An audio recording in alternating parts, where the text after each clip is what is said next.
3, 2, 1.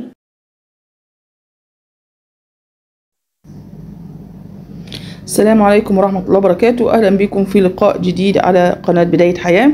النهاردة هنتكلم عن موضوع الأستاذة هالة صدقي والمساعدة بتاعتها الحاجة حسناء أو مدام حسناء في برنامج إنتاج المملكة العربية السعودية اسمه شكرا مليون.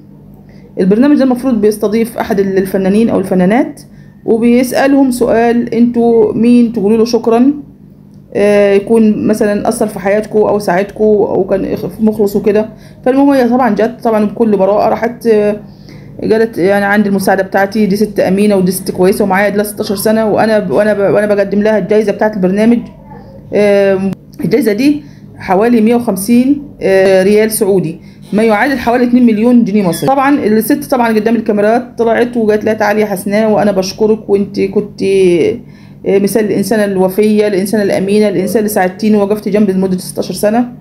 وخلاص واستلمت الجائزه بتاعتها الست قدام الكاميرات. ومجرد ما خلص التصوير قالت لها: انت صدقتي؟ هاتي. ده كلام الست، ده على مسؤوليه الست مدام حسناء. طبعا ما اعتقدش ان في ست مسكينه زي ده تقطع عيشها. طبعا انت عارفين طبعا اكيد بتشتغل مساعده مع الفنانين بيبقى ليهم مراتب كويس يعني مجزي ومكافآت والحاجات دي، يعني مش هتقطع عيشها وتطلع تكذب على الست دي وتفتري على عشان تعمل شو اعلامي، ما اعتقدش يعني. المهم قالت: كل اللي انا خدته 50,000 جنيه، وهو المفروض كمان المفروض هي تستلم الجايزه 100,000 ريال بتتبرع بيهم برضو ب 50,000 ريال لواحده كمان هي اثرت في حياتها هي بقى. فهي على ما اعتقد ان كان في واحده ست مسكينه عندها في الحته بتاعتها او الشارع بتاعها برضو اتبرعت لها بالمبلغ وبتطالبها بيه. المشكله ان هي بتطالبها بيه وبتشهر بيها وبتقول: انت خدت حقي وخدتي وضحكت عليا ونصبت عليا. فالست طلعت تبرئ ذمتها قدام الجمهور وتقول: انا ما حصلش،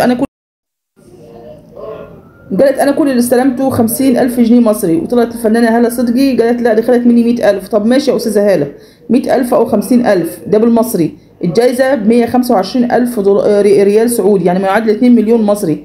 انت مين نصبك انك انت تقول: لا اصلا اتبرعت بيهم؟ دي ده كده منظر يعني قدام الكاميرا. وانت ازاي يا هم حلوين جو عليك كويسين جو يعني 50,000 جنيه يعني. طبعا ما ست مسكينه شحاته بقى، لكن الفنانه المحترمه بقى عادي تستولي على باقي الفلوس، تحطها في جيبها وتحطها في البنك وتصرفها على اولادها اللي بيتعلموا في مدارس انترناشونال ولا اللي بيدرسوا بره طبعا، وست عندها مصاريف كتيره. لكن الست المسكينه دي ازاي تاخد جايزه زي دي كبيره؟ ازاي؟ استحاله طبعا. قلت لها: كده كفايه عليك. وانا تبرعت بيهم لمستشفى اللي في اسوان بتاع الدكتور مجدي يعقوب. انت مين اللي نصبك؟ انت مجرد انت وسيط مش اكتر.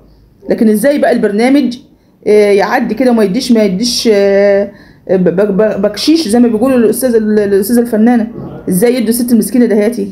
ده انت عندك مزرعه على الصحراء وعندها مزرعه اسمها المزرعه الفرنسيه، هي ومجموعه فنانين فيها مزارع سمكيه ومعرفش كام فدان عنب ومزرعه ما شاء الله، تحس ان كنتوا دوله جوه الدوله. هي ونوره وبوسي ومحمود سلطان الله يرحمه المذيع المشهور ومجموعه اعلاميين ومجموعه فنانين، ما شاء الله عباره عن دوله جوه الدوله المزرعه بتاعتها دي. هو انت محتاجه؟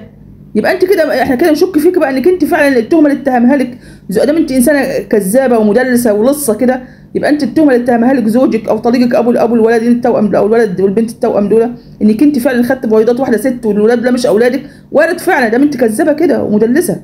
ادام بتدلسي يعني حاجه قدام الراي العام كلها ومتصوره وفي الاخر تضحكي على الست المسكينه دي وتاخدي الفلوس منها. مين نصبك انك انت تتبرعي؟ لما تتبرعي من جيب اهلك، تتبرعي ليه بفلوس الست المسكينه اللي خدتها دي؟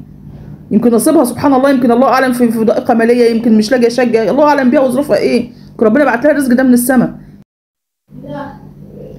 عموما انت مش هتجيبيه من بره، ما انت تبع الفصيل بتاع الهام شاهين والشله شله النصابين اللي في البلد ده اللي ربنا ابتلانا بيهم. طبعا انا معتقد ان الموضوع كبر طبعا وتوسع، والست طبعا شهرت بيها ومش شهرت بيها وده حقها. انا اشهر لو انا بخترع كلام، انت ما بتخترعش كلام. وجاري التحقيق مع هالة صدقي، جاري التحقيق مع الست هالة صدقي اللي ما بتشبعش، مش مكفيه اصلا. هي قاعده دلوقتي من التمثيل طبعا، مسميه نفسها الملكه وكبرت خلاص وعجزت، فما فيش ادوار يعني قد كده. بتاع جعفر العمده الله اعلم هيجي بعديه تاني ولا لا.